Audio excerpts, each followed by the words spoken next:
Supervisor. What about the Record item- retention. Second. What about the item 9?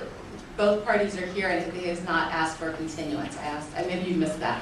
I asked that at the beginning, so we're both good. The screen is showing some sort of an empty room. I don't know what that is, but On call, thank you. Thank you. Item number 2, proposed Sunshine Ordinance Task Force Records Retention Schedule. We have Wilson Ng from the Clerk of the Board's office, who's the record supervisor, manager of records. Good afternoon, Sunshine Ordinance Task Force. I believe this is my first appearance here, so hello. My name is Wilson Ng.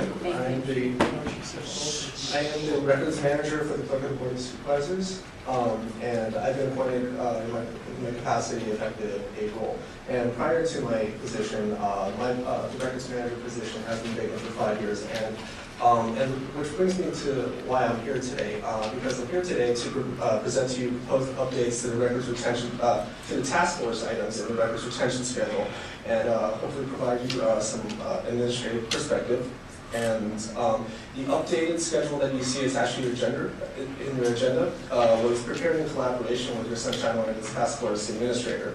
And what we want to do is engage the task force and solicit your input and suggestions on these updates before we move down the approval path, so that we can have your buy-in. So it's the updates to the retention schedule are fairly routine, and there's 3 simple reasons why it's being proposed. I'm sorry, are you showing this on the screen? I don't know. I can't. No, there's Okay. nothing on the screen. Okay. Yeah, so it's a different room. Okay. Yeah. And I believe the administrator is calling it right now. So the 3 reasons are: number 1, updates are a retention schedule is required by Admin Code. Secondly, what we currently have is really outdated. Lastly, it's in the best interest to update it because it maintains accountability over the quality of the information that we provide to our public. And as most of you already know, City's Admin Code 8.3 requires that a schedule for the systematic retention and destruction of records be in place for every department. Records, as defined by Admin Code, is basically any media of information that's made or received by the department in connection with the transaction of public activities for the content or to protect the legal and financial rights of the city. So the current schedule we have right now for the Sunshine Ordinance Task Force items that's posted on the SF Board of Supervisors website, the Sunshine Ordinance Task Force website, as well as the City Administrator's Index of Records. It was last updated in July 1st, 2001. So it's needless to say, it's outdated, it's obsolete, and frankly, it's overly exhaustive. And the application and intent of a records retention schedule is to provide a systematic means and guideline for the retention and destruction of records, which will ensure overall accountability over the information we provide to our public, minimize the necessary overhead and storage costs, and provide operational efficiencies internally within the Clerk of the Board's office, who administers, who's also the Sunshine Ordinance Task Force administrator. So with that said, the schedule that we have attached to your agendas are what best reflect the full inventory of records that are in possession by your Sunshine Task Force administrator. And upon consideration of your recommendations, it's going to be consolidated with a full schedule that the Clerk of the Board has with all the other divisions as well. And then after that, it's going to move down the approval path to go to the City Attorney's Office to review any records on the schedule that have legal significance. It's going to go to the Controller's Office for any records that have for records relating to any financial matters, and then also going to be reviewed by the Retirement Board as the time rolls, time cards, payroll checks, and any related matters of that sort.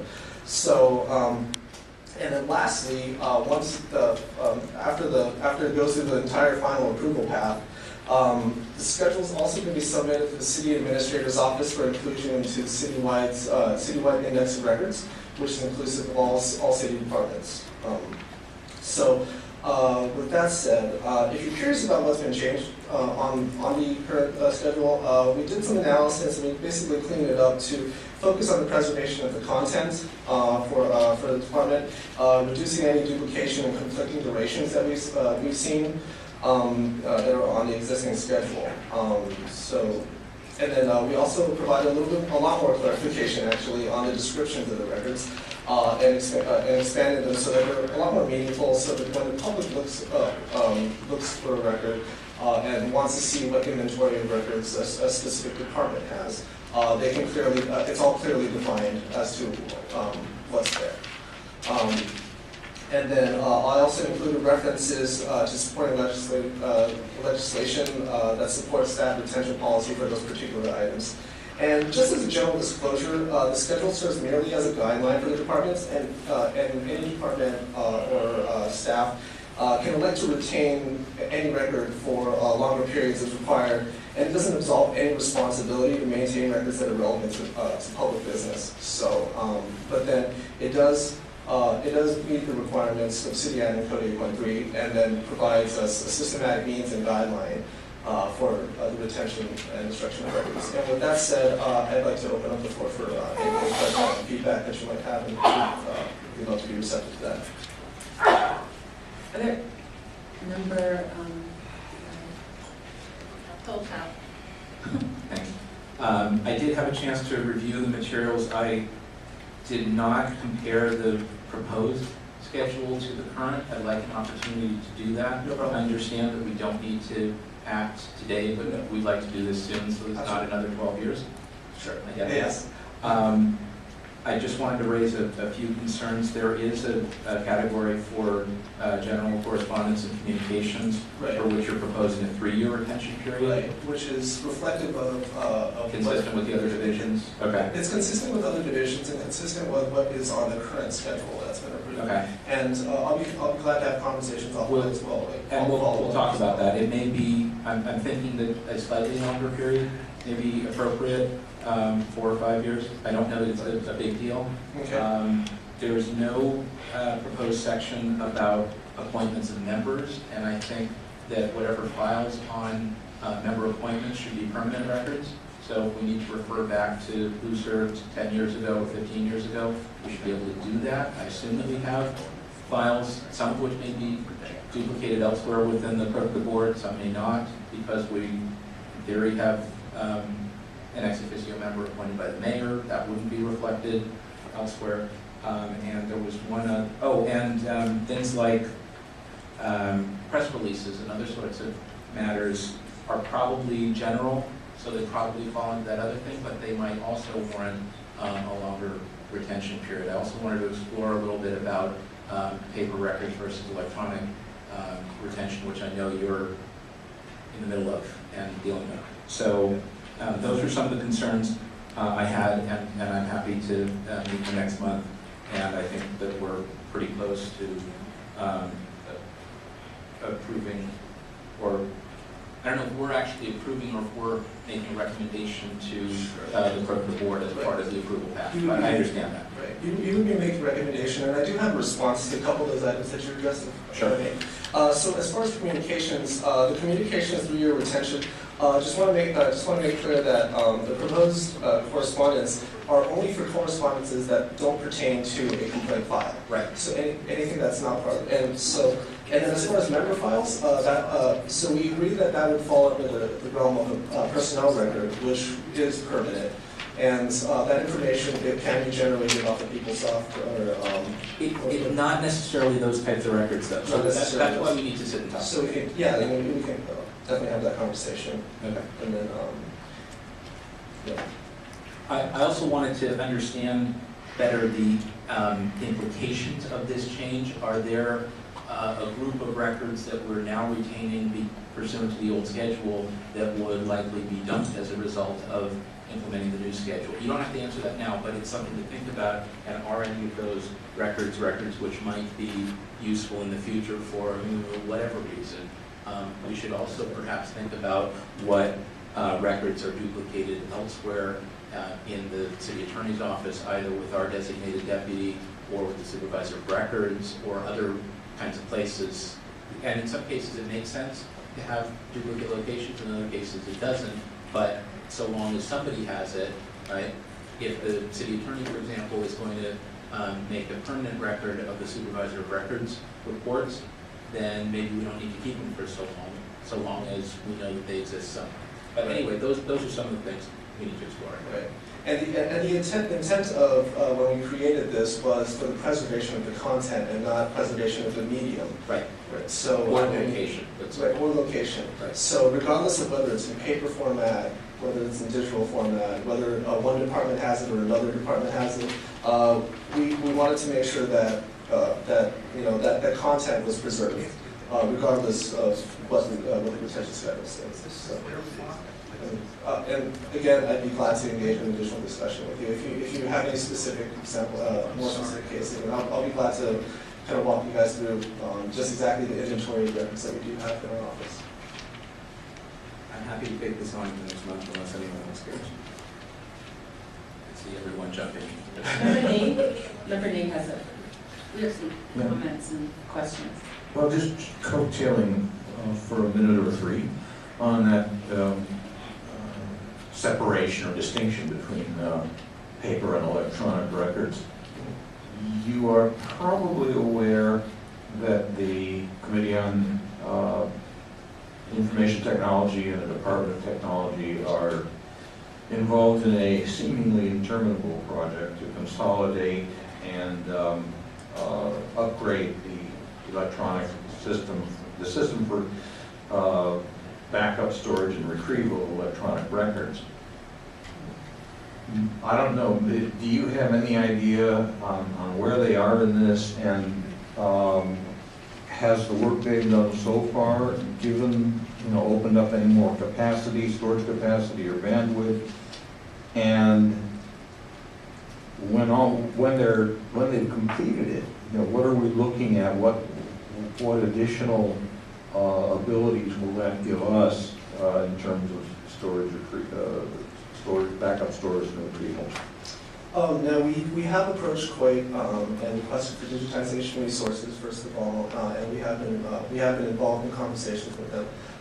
As far as capacity digitally, from what, and again, don't quote me, but what the IT staff have told me is that they've upgraded their servers and they do have additional capacity to retain digital records. We're also in conversation with COIT. Nothing's been confirmed yet, and I mean I can get back to you on that. I guess the question I have for the moment is, are the systems and facilities that are out there now sufficient to accommodate what you're proposing here in this packet today? As in the retention schedule, well, I just want to make clear that this is the retention schedule is a guideline and not. As far as how these records are retained, it's still up to the record holder. It's the record holder's responsibility as far as like retaining those documents. But in my opinion, yes. I work closely with the IT staff, and I have full confidence that they're able to retain all these records if they were to be digitized. Now, as far as the physical records,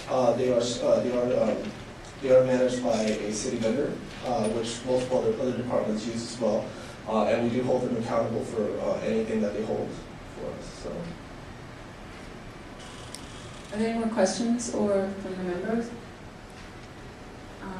In that case, I would like to, so we don't have any real definite answers for this, so I think what we were trying to do is kind of listen, because what we need to do is tell you that, vote on it, and then, which is down the line. Right. So this is just kind of like an initial opening to the conversation? Right. Okay. Wondering if anyone in the public has any comments or questions that they'd like to address to. Good afternoon, Chair Grant, Patrick Manette Shaw. I'm here in my own time. I do have a question about whether the schedule that's attached to this agenda item is the proposed schedule or the current one. It's the proposed schedule, correct? It's Yeah, the it's the new one proposed. that he did on October 8th. Okay, 2018. and so the only other observation I would like to make is directed to Member Hilpel, whom I think the retention schedule is identical for both electronic and paper. Is there any more? Members of the task force, Ray Hart, Inspector San Francisco Open Government. I myself brought a couple of complaints against the San Francisco Police Department and the Police Commission a few years back for failing to maintain the index of records. The law basically says that the city departments will maintain an index of records to allow members of the public who want to access public records to be able to know exactly what departments have.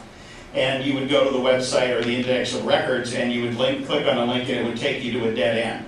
And it was just a generic list, and in fact it was almost the same generic list on every department. Now certain departments have on their own websites put in some indexes of records so that you can research what they have.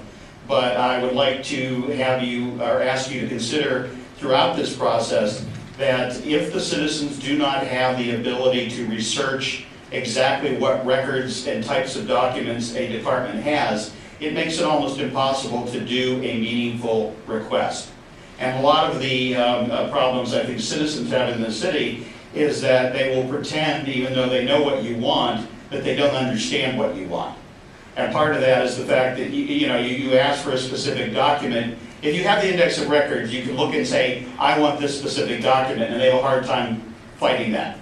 But if there's just this generic list that says records, they go, oh, well, what's the specific name of that record, or who keeps that record, or what department is responsible for that record, or what agency, it really becomes a thing. So again, as you move forward to this, please keep in mind that one of the key things that needs to be available to the public is an index of these records so that they can do research and do meaningful requests for documents. This also saves time and money for the city, because rather than having to make a huge blanket request for thousands of documents, you can pinpoint 2 or 3 documents that you want and ask for them specifically.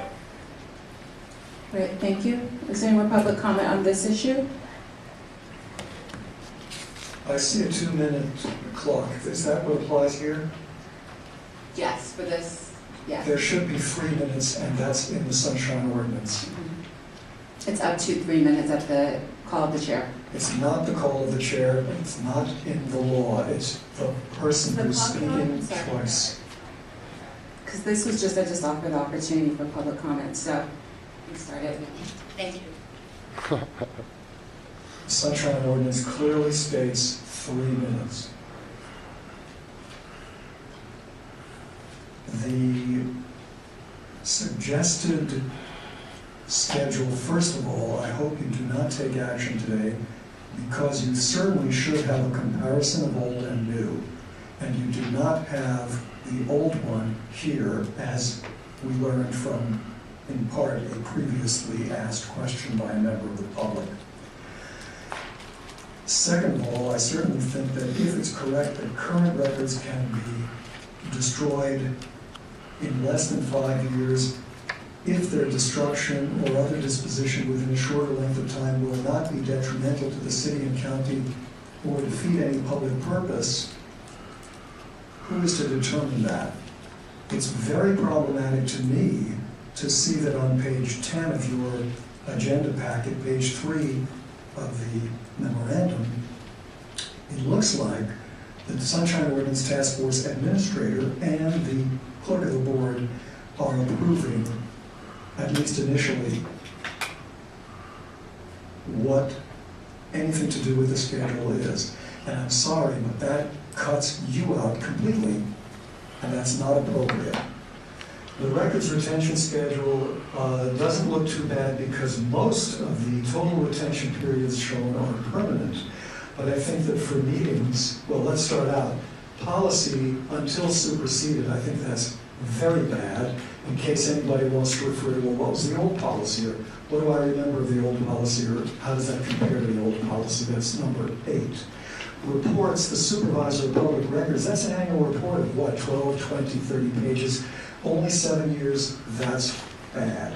And I think meetings, only 3 years, I think is also problematic with respect to agendas. Thank you.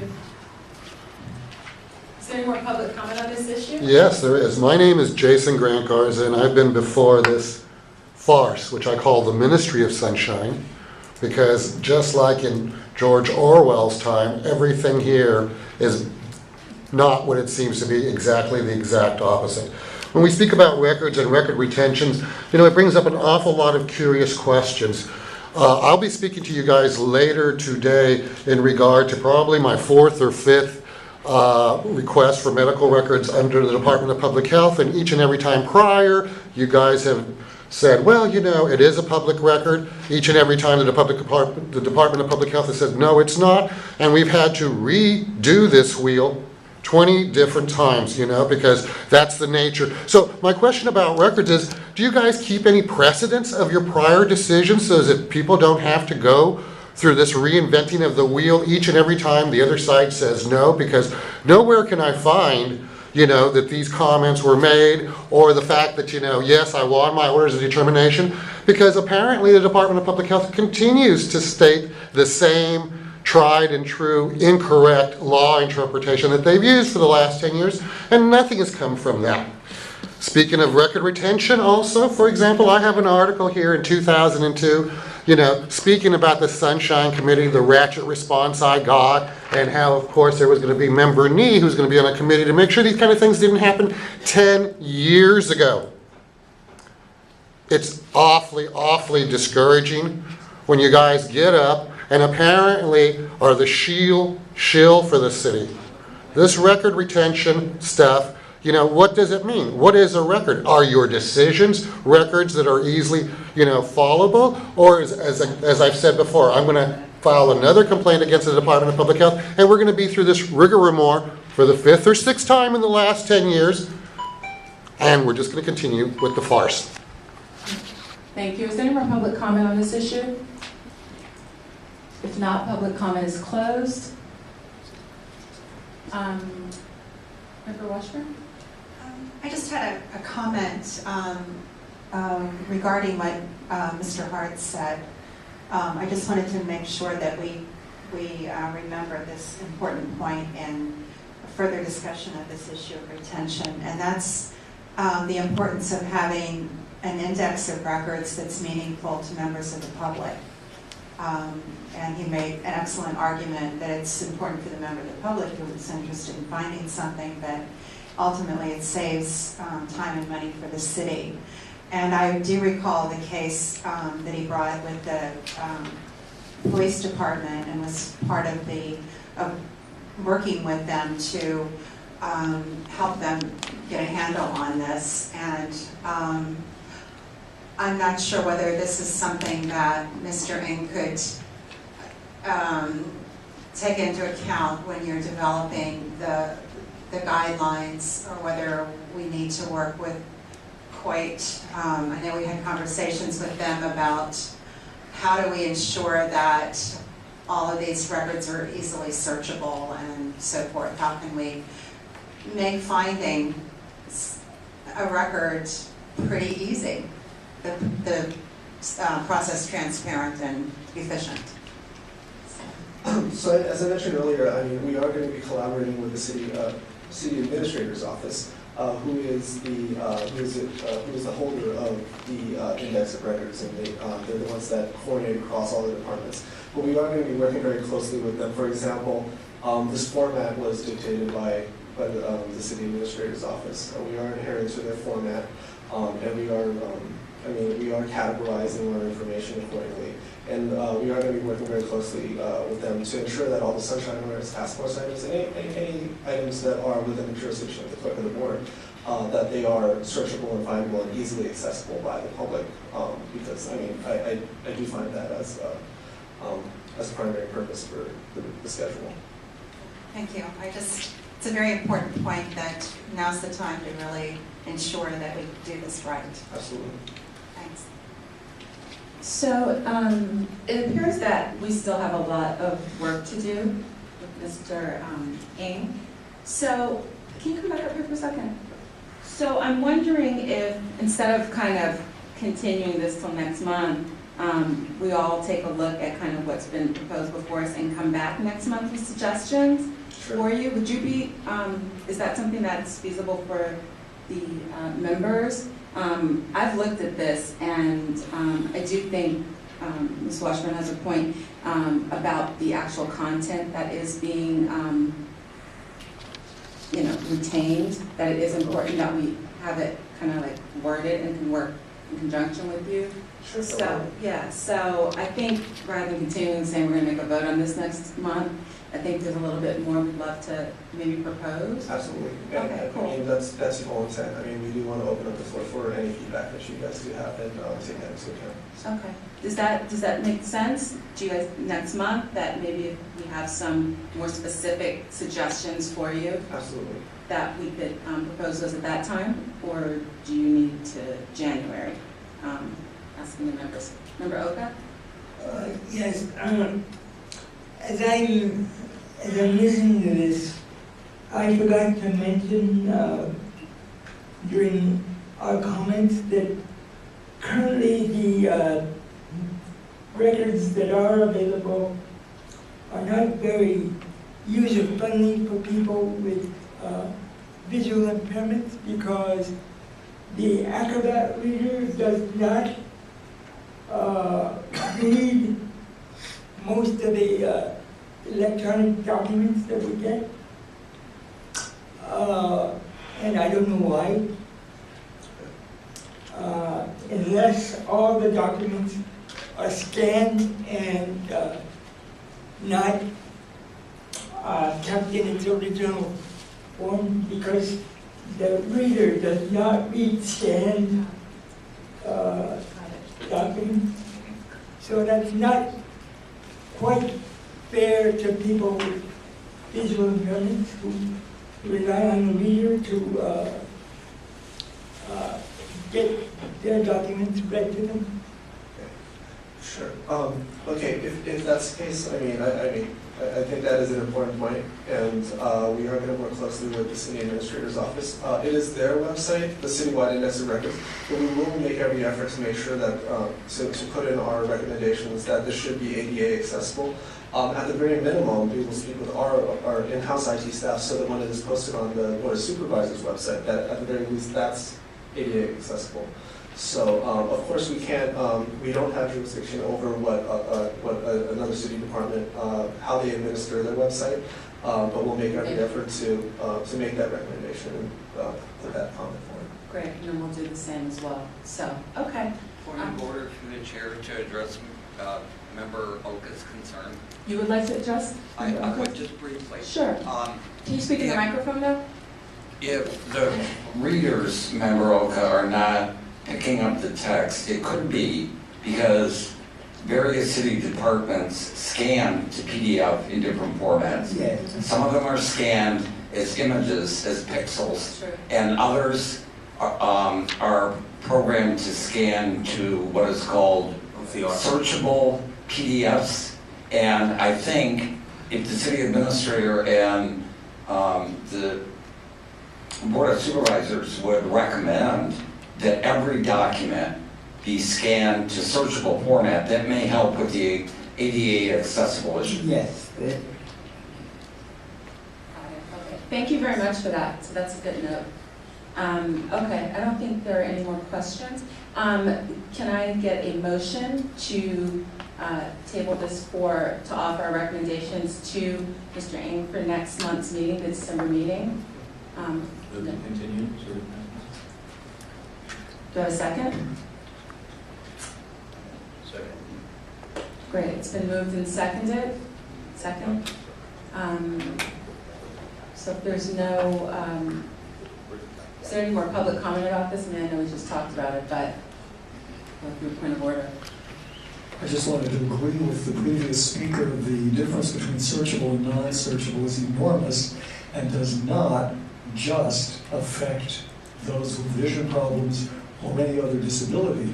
It affects my ability to be able to find something perhaps that Member Oka said. If I search for Oka, I can find it really quickly if it's searchable. If it's not, and there's a long document, it may take me a very long time to find that.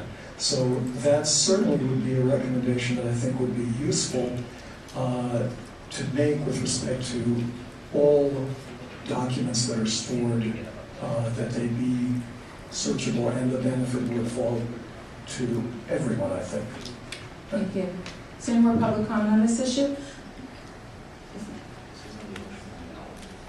On the motion?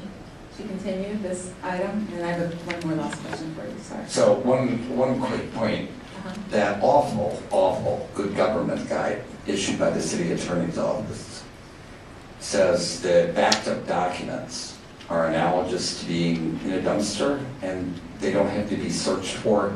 That needs to be addressed in this policy.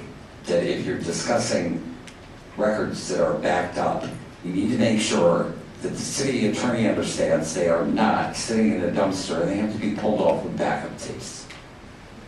What do you mean when you're saying backed up items that are just, that were? The city attorney has archived? taken the position that when public records no longer exist in a file cabinet or on a network drive, but that they do exist on a backup tape sitting in Department of Technology, that would be the former DTIS, that when it's sitting on a backup tape, city departments are not required to produce it because the city attorney claims wrongly that it is analogous to sitting in a dumpster, and they don't have to go dumpster diving.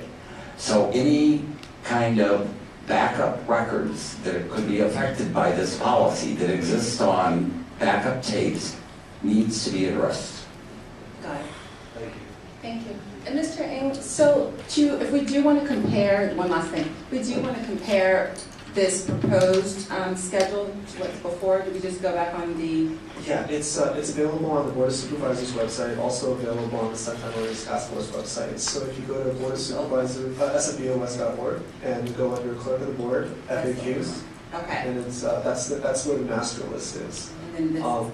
Right, and Okay. everything that starts with an S is Sunshine Ordinance Task Force items. Got it. Well, I have a quick question. So I'm looking at our site, the Sunshine Ordinance, page 5554. Is that what we should be referring to as the record retention and destruction It schedule? should be on the Sunshine Ordinance Task Force website as well. I think it's for the SOTF website, it's filtered down to just SOTF items. Whereas the comprehensive list of all departments under the public ordinance. And it starts at ad hoc committee and goes all the way to task force procedures. Because the Sunshine Task Force is kind of unique in a certain way, it's about the records and things of that sort. I mean, we can make recommendations that might differ from what a lot of the other commissions. Are you guys trying to keep everything pretty much? We would like to keep it consistent, because when people do search through the index of records, I mean, we do want, for example, like with communications, we want communications to be consistent across the board as much as we can. That way, there's that there's some type of structure that we're adhering to. I mean, of course, there is flexibility within every department, but and again, my role isn't to tell you guys what to do. It's to advise. But yeah, so I mean, take into consideration that other departments, or a majority of the other units and other departments, may be adhering to guidelines. So. Okay. Perfect. So there is a norm. Yeah, I can see. So I was wondering if that was the possibility we might propose something like that to you, if we could put that into recommendation. Sure. And we will include in next month's packet the current and the proposed so that people can see the difference. That's what we need. Yeah, I'll include. And if we need to compare and do mark revision, whatever, we'll figure it out. I'll make some time for it. Just opposed to. Yeah, looking forward to that conversation. Thank you. Thank you so much for coming. Appreciate it. So we have a motion on the floor, and it has been seconded. Second, can I get a roll call vote? Member Nee? Aye.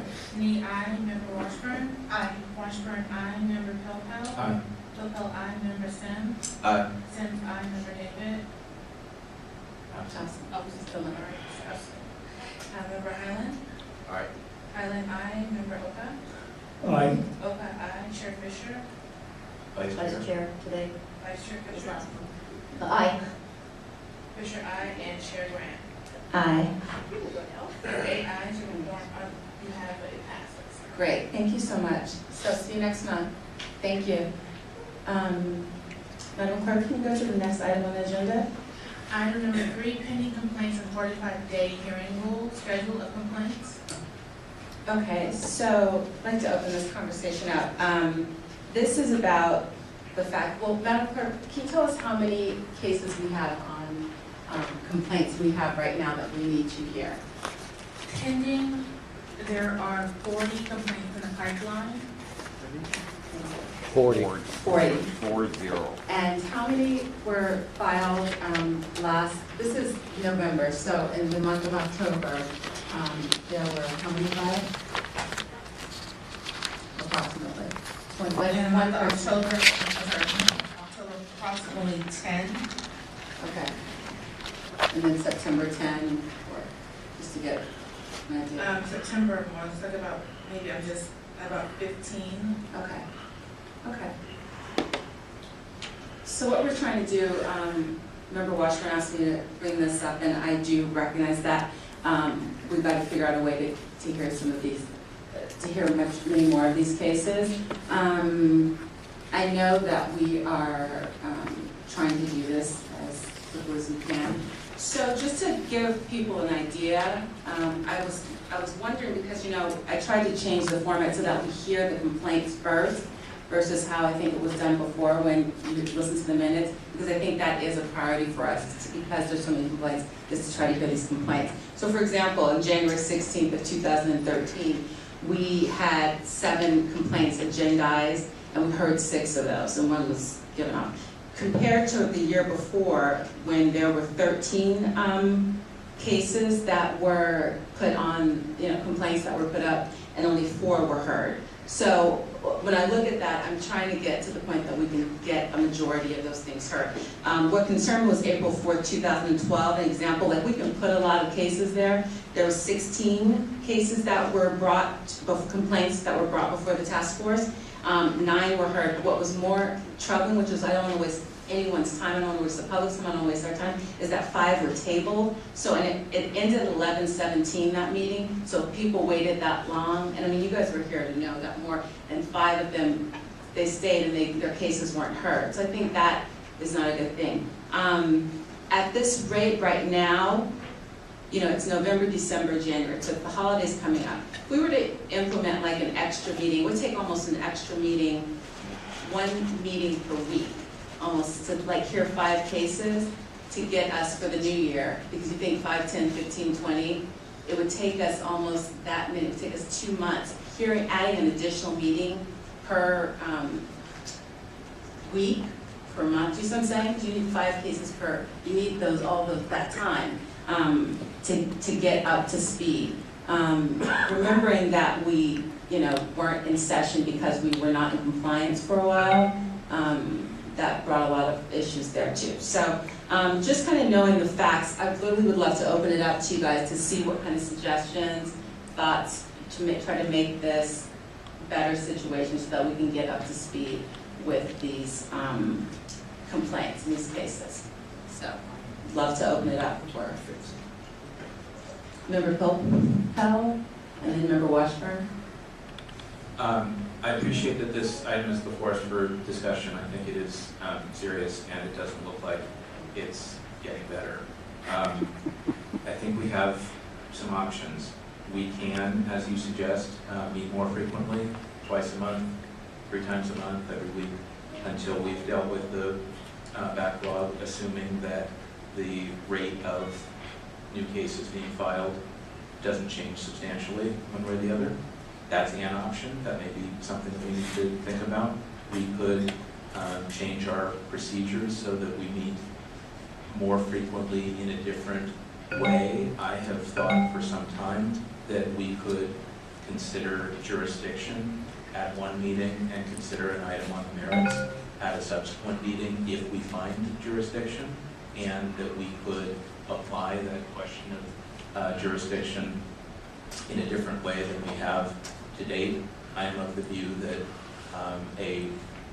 essentially a petition for a determination of whether a record is public, a 21E determination, we are required to hear, and an advisory opinion under 12L, so long as the conditions precedent to issuing that opinion are met, we have to do that.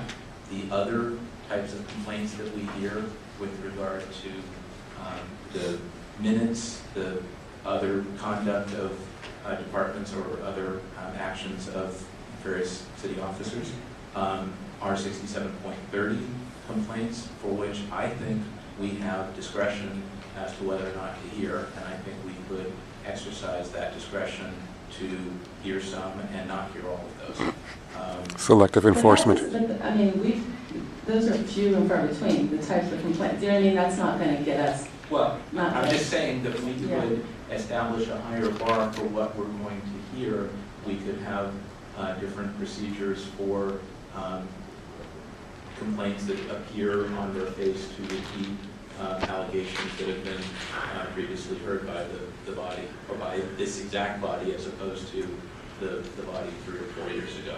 A higher bar in Sunshine. Those happen. So I'm just trying to think through the kinds of things that come in and options that we have to deal with them, so that we're not here once a month till midnight and still not getting the work done. So those are some initial thoughts. I'm happy to chime in later. I want to hear from others. Yeah, I do, I will let you talk. I just think that for the bylaws, I think that every member of the public, the way it is right now, they're entitled to file a complaint, even if they filed, it seems to us on face, the same complaint 3 or 4 years ago. Right now, they're entitled to, from my understanding, file a complaint at any time which they wish. So that's the, They are, but we could have different procedures for how to handle that.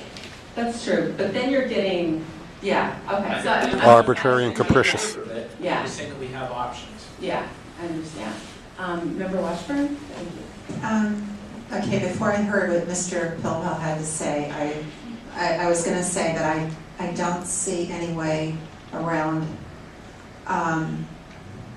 not having an additional, I would say an additional meeting each month for a while. I would not be in favor of meeting weekly. That's far too much of a burden on all of us, including our administrator and each one of us. But I think having burden 2 under meetings Sunshine a month for a while would comply be with the very helpful. 45-day We have rule. such a backlog. And then Mr. Member Pilpel brought up some interesting suggestions. One thing we could think of doing is we at one time had a complaint committee. And this committee, I didn't serve on it, but when I first joined the task force, it was in place. But one thing they did was determine, they would hear from both parties and they would determine jurisdiction. They would bring their recommendations to us and we would pretty quickly, more or less rubber stamp what they decided, usually. That might have saved us a little bit of time. That committee could, perhaps in working with the administrator, possibly look at individual complaints where there could be some further mediation or the matter could be sort of settled and not reach here. But I am firmly opposed to deciding that some matters, should be heard before us and other matters shouldn't be heard before the full task force. I think that's a pretty tough call to make, and I would not at all further our fundamental business of furthering open government in this city. So I think that the complaint committee could be resurrected, and I think it's a standing committee that's not meeting right now, but I think some thought could be given as to how that could serve to help with this backlog. But I personally don't see any way around not, I think we're going to have to double up meetings for a while. And maybe one of those meetings could be the only thing on the agenda other than public comment is our case complaints, right? Straight Yeah, bang, bang, bang, nothing else on there. Yeah, I can see that. Member Nate? Yeah, first of all, I agree on the 2 meeting a month suggestion. We've done it before. Yeah, it's a little bit of extra work for all of us, but we're here to serve the public, and if that's what it takes to get the job done, to do our job, then I would say let's do it. As far as resurrecting the complaint committee, I really don't agree with that. You know, deciding, in most cases, deciding jurisdiction takes 2 or 3 minutes, and it's not that much of an additional burden on us. And all the complaint committee does is, it kind of adds a layer of procedure that I don't think is necessary. Also, I would still like to see, and then this is relevant, I would still like to see this task force establish a technology committee, information technology committee, whatever you want to call it, to work with particularly now with what COIT and the Department of Technology are doing. I think we need to interface with them. We need to make sure that what they're doing and how they're implementing what they're doing is going to comply with Sunshine. And particularly given that we're 2 members short, we still have 2 vacancies. I think it would make more sense to form a technology committee than to bring back the complaint committee. Thank you. Any more comments from the members? Then in that case, I would like to open it up to public comment. Thank you, Chair Grant. Patrick Manette-Shaw. I have to heartily disagree with Member Washburn's characterization of Member Pilpul's suggestions as having been interesting. I found them not at all interesting. I'm not sure that changing the procedures to meet differently, or to use your discretion, which cases you're going to hear and which ones are not, are appropriate. I agree with Member Washburn that you should have more meetings, in part because not only does 67.21E say that the SOTF has to decide whether a record is a public record within 45 days. 67.35D, in addition, says that in order to seek enforcement action, when enforcement is not taken by a city or state official,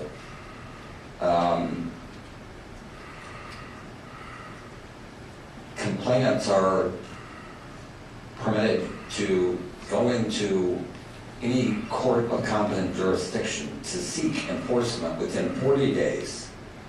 Chair Grant? I'm trying to see that. It was 35D as in Delta. 35D as in dog says that 40 days after a complaint is filed, that members of the public have a right to petition a court of competent jurisdiction to seek enforcement. So while you have a 45-day window under 6721E, you only have a 40-day period under 6735D. This may have been unintentional when the ordinance was adopted, but you need to start meeting quickly and start hearing more cases, even if you have to remove everything but complaints from your agenda.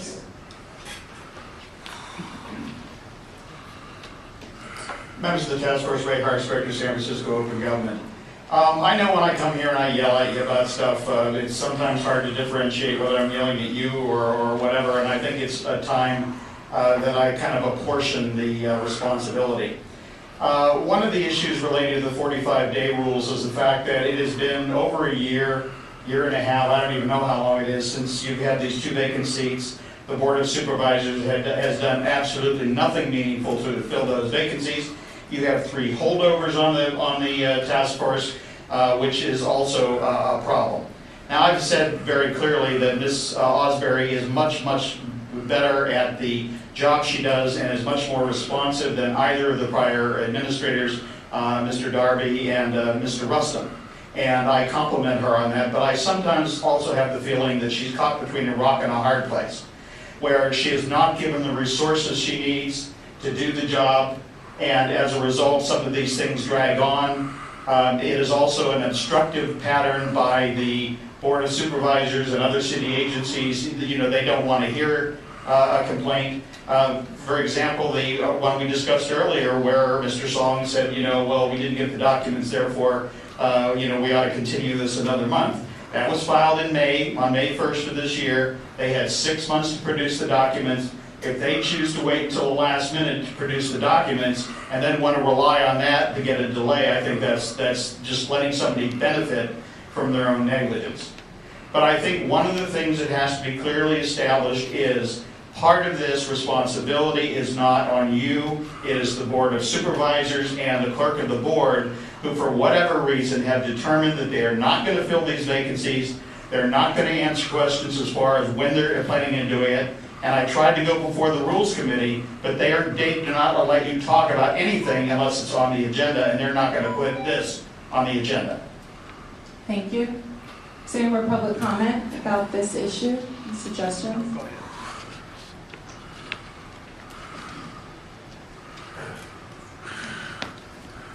Peter Warfield, Executive Director of Library Users Association. Again, 3 minutes is what the Sunshine Ordinance provides, not the 2 you are given here.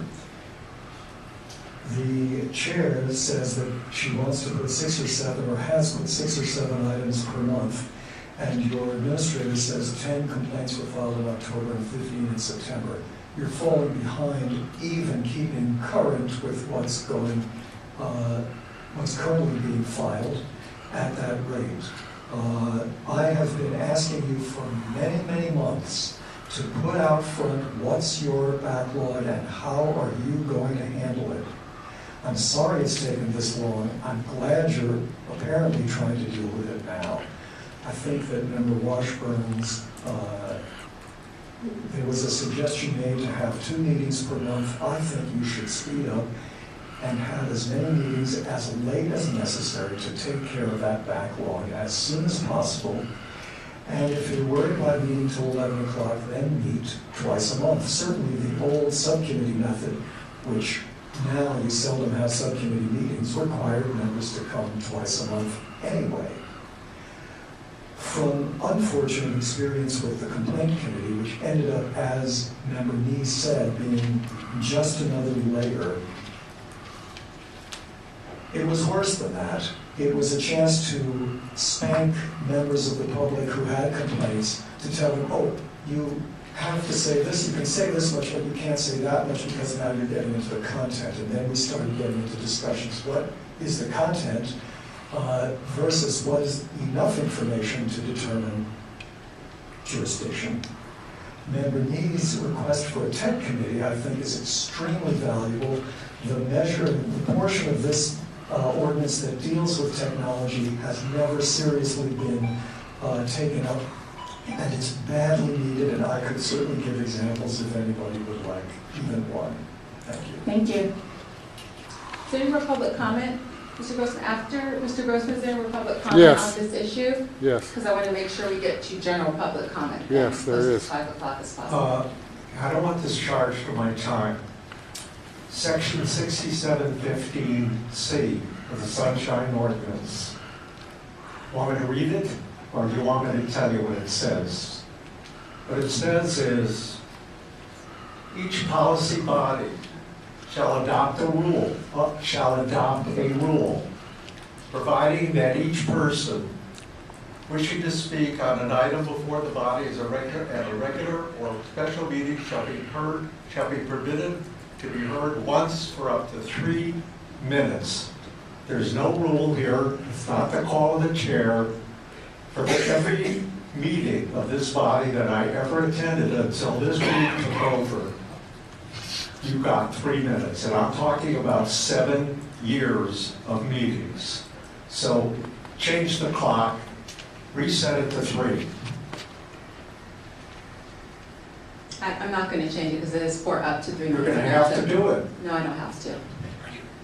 So, Is this, are you proving that you're a chair, or are you proving something No. else?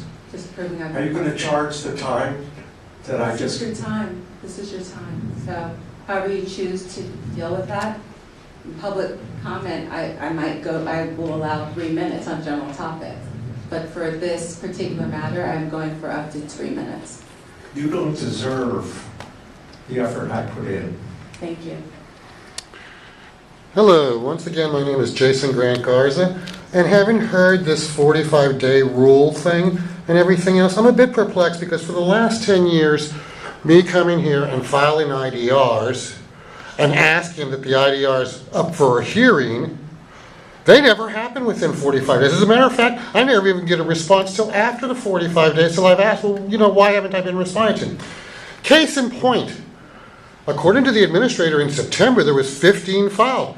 Well, I filed 2 separate ones, IDRs, in September, and on 9/26 I asked the SOTF for a hearing request, followed up on 10/5, 10/11, 10/18, and 10/25 to the Sunshine Task Force saying, well, excuse me, you haven't even acknowledged receipt of this hearing request.